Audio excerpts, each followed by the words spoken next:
Perkenalkan, nama saya Novita Putri Anastasia dari kelas 10 di kelas 1. Di sini saya akan menjelaskan tentang industri ekonomi kreatif. Apa sih industri ekonomi kreatif itu? Industri ekonomi kreatif merupakan awal proses penciptaan, inovasi, kreativitas, dan ide baru dari seseorang atau sekelompok orang yang dapat menghasilkan produk-produk inovasi baru dan dijadikan nilai produk ekonomi yang mempunyai nilai jual yang tinggi. Industri ekonomi kreatif juga memiliki beberapa manfaat, yaitu 1. Dapat menumbuhkan kreativitas. 2. Menghasilkan inovasi produk-produk terbaru. 3. Menciptakan ide-ide baru. Industri ekonomi kreatif ini juga dapat menjadi alternatif lain sebagai perkembangan industri saat ini di Indonesia, khususnya pada bidang desain komunikasi visual. Dengan adanya industri ekonomi kreatif di Indonesia yang saat ini telah menjadi motor penggerak perekonomian nasional.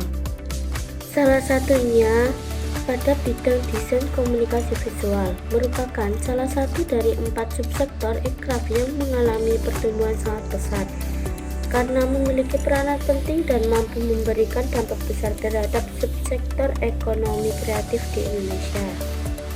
Industri ekonomi kreatif tercipta dari kreativitas dan daya cipta yang dimiliki oleh setiap individu. Industri ekonomi kreatif ini setiap tahunnya selalu mengalami peningkatan dan kemajuan.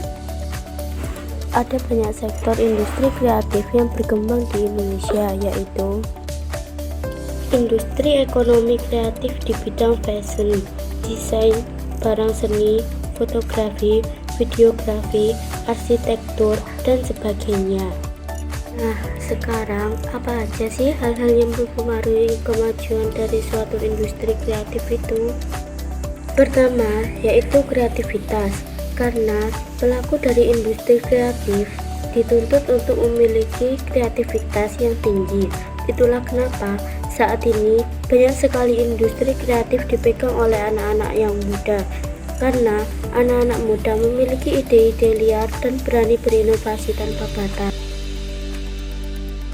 Kedua adalah kemajuan teknologi, karena penjualan online sekarang sangat marak-maraknya.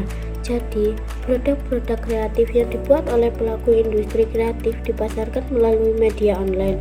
Maka dari itu, peran teknologi ini sangat penting. Yang terakhir adalah media sosial, karena citra dari suatu industri kreatif akan terlihat dari media sosial, sehingga media sosial yang baik akan menarik perhatian pembeli untuk melirik toko yang ia punya.